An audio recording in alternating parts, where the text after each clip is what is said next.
माफीनामा उन तमाम लोगों को जिनकी मौत को भी हम एक्नॉलेज नहीं कर रहे हैं, जो हम जान ही रहे हैं कि वो मारे गए। तो ये माफीनामा सर सिर्फ मेरा नहीं है। मैं इसलिए ये बात कह रहा हूं कि मई के महीने में मैंने 6 आर्टिकल लिखे।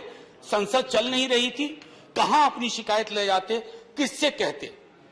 मुझे भाजपा के मित्रों ने, कई साथियों ने कॉल किया, बधाई दी। मैं उनका भी एहतराम करता हूं और कहता हूं कि ये भरोसा इस सदन का है कि हम सबको एक साझा माफीनामा उन लोगों के नाम भेजना चाहिए जिनकी लाशें गंगा में तैर रही थी। किसी ने कह दिया ये, किसी ने कह दिया वो।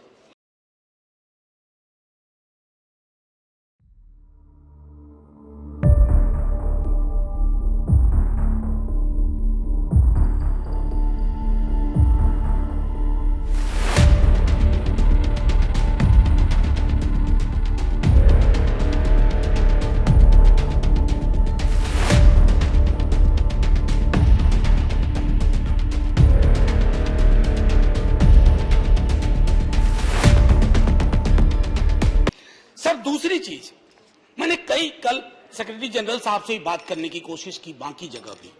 किसी 2 सत्र के बीच में सर 50 लोगों की ऑबिचुअरी आज तक कभी नहीं हुई संसदीय इतिहास में। राजीव सातव की उम्र थी जाने की इस दुनिया से। रघुनाथ महापात्रा जब मिलते थे गले लगाते थे, बोलते थे जय जगन्नाथ। अचानक में वो नहीं है। ये पीड़ा व्यक्तिगत है, आंकड़ा मैं नहीं कहना चाहता हूं, मेरा आंकड़ा, तुम्हारा आंकड़ा। अपनी पीड़ा में आंकड़ा ढूंढिए। एक व्यक्ति नहीं है इस देश में, इस सदन में, सदन के बाहर, उस सदन में जो ये कहे कि उसने किसी जानने वाले को ना खोया हो। सर पीड़ा कह सकता हूं। ऑक्सीजन के लिए लोग फोन करते थे, हम अरेंज नहीं कर पाते थे।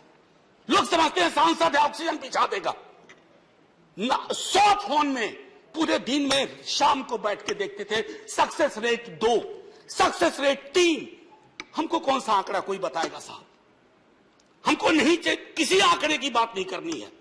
हमें देखना है कि जो लोग गए वो जिंदा दस्तावेज छोड़ के गए हैं हमारे फेलियर का।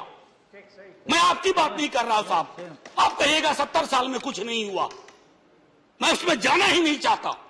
ये कलेक्टिव फेलियर है 47 से लेकर अब तक की सारी सरकारों का। क्या बना दिया हमने? मुझे पता नहीं था कि अस्पताल और ऑक्सीजन का क्या रिश्ता होता है सर। ईमानदारी से कहता हूं, मैं मेडिकल बैकग्राउंड से नहीं आता हूं।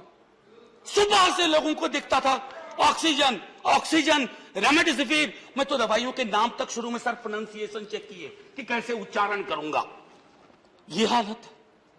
और तब हम आंकड़ों की बात कर रहे हैं, तब हम ये बात कर रहे हैं थैंक यू फलाना साहब, चिलाना साहब। सर मैं यहां से निकलता हूं, बहुत बड़ा विज्ञापन लगा हुआ है, मुफ्त वैक्सीन, मुफ्त राशन, मुफ्त इलाज।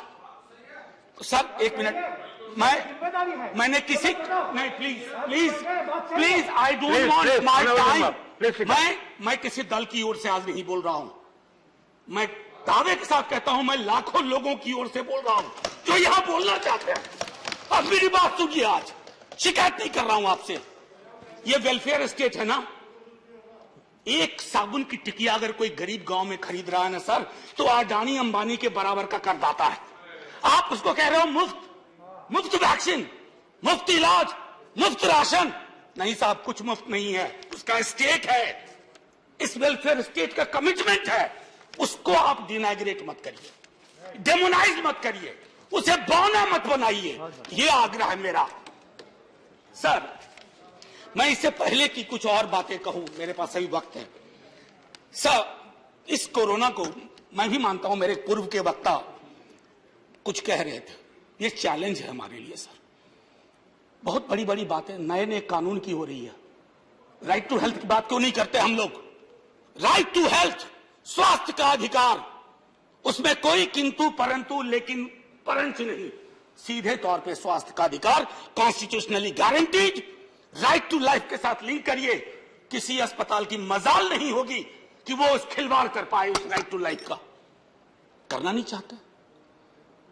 राइट टू वर्क, उस पर काम करिए। पॉपुलेशन को लेकर के बहुत बातें हो रही हैं साहब। डेमोग्राफी को डेमोग्राफर्स को छोड़ दीजिए, बड़ा संश्लिष्ट विज्ञान है, लेकिन ये हम कर सकते हैं इस सदन और उस सदन में। Right to life, right to work पर लेजिस्लेशन लाइए। ताकि कोई आपदा आए। अभी तो हमारे लीडर ऑफ हाउस नहीं है, नए नए बने हैं, उनसे मैं कहता जब वो रेल मंत्री थे, हॉस्पिटैलिटी सेक्टर के लोगों को निकाल दिया गया। इसी कोरोना काल में मैंने लगातार आवाज उठाई, कोई सुनने वाला नहीं है सर, कोई नहीं सुन रहा। अगर आप सांसद की नहीं सुन रहे हैं तो जो छोटे अदना संविदा वाले नौकरी से निकाले गए उसकी कौन सुनेगा सर। एक और अद्भुत चीज हुई इसी कोरोना के दौरान, माननीय उपसभापति महोदय, जब हाहाकार मचा हुआ था हॉस्पिटल के लिए, आईसीयू बेड्स के लिए, दवाइयों के लिए, यह हाहाकार जब मचा हुआ था, उस दौर में सर कई चीजें हुई, जिसमें से एक जो महत्वपूर्ण चीज मैं जिसका जिक्र करूंगा, उस हाहाकार में सरकारें, मैं सिर्फ केंद्र को नहीं कह रहा हूं, कई राज्य सरकारें भी नदारत थी। वो 1.5 महीना कैसे बिताया है इस मुल्क ने, हमारे सदन के कोई लोग बड़े मुश्किल से बच के आए, हमें नाम नहीं लूंगा, पूरे देश ने वो वक्त कैसे बिताया है, नाइटमेयर की तरह लगता है सर, डरावना लगता है। एक मेरा स्टूडेंट पढ़ा है, वह 37 साल का, हॉस्पिटल का बेड जब तक मैंने अरेंज किया वो दुनिया छोड़ के जा चुका था। मैं इसलिए बार बार इसको किए, इसलिए ये कह रहा हूं कि इसमें व्यक्तिगत पीड़ा को ढूंढिए, तब हम इसका निदान ढूंढ पाएंगे।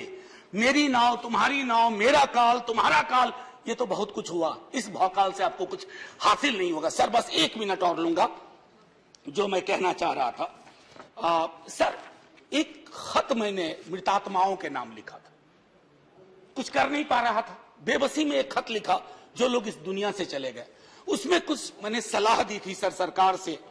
और ये जो उस बीच में कहा गया कि सरकारें फेल नहीं की, सिस्टम फेल कर गया।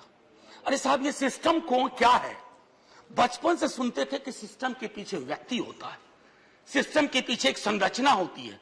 अगर वो सिस्टम फेल किया है, चाहे दिल्ली में या किसी गांव की गलियों में, तो वहां की सरकारें फेल गई। सिस्टम का नाम इसे मत दीजिए, क्योंकि यही वो सिस्टम बनाते हैं। धन्यवाद। और आप बस आखिरी टिप्पणी करने दीजिए। प्रोफेसर धन्यवाद, आपको ज्यादा टाइम दे चुका हूं मैंने। सर बस 10 सेकंड लूंगा।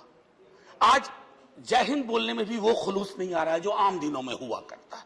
मैं सिर्फ इतना आपसे आपके माध्यम से कहना चाहता हूं, मैंने एक शिकायत नहीं की सर, किसी से नहीं। किससे शिकायत करेंगे? आहत हूं, जगाना चाहता हूं स्वयं को भी, आपको भी, क्योंकि अगर गंगा में तैरती लाशें, सर जिंदगी में डिग्निटी चाहिए, मौत में उससे बड़ी डिग्निटी चाहिए। हमने अनडिग्निफाइड डेथ को विटनेस किया है, और अगर हमने इसको दुरुस्त नहीं किया सर, आने वाली सदियां माफ नहीं करेगी। आप बड़े बड़े इश्तहार छपवाओ, अखबारों के 4 पन्ने रंग दो, फलाना थैंक यू सर इतिहास को थैंक यू कहने का मौका मिलना चाहिए। धन्यवाद। जय हिंद साहब। अगर मेरी बात से फिर भी किसी को कष्ट पहुंचाओ, मैं उन्हीं लाखों लोगों की धन्यवाद डेड बॉडी के बिहाफ पे आपसे माफी मांगता हूं। जय हिंद।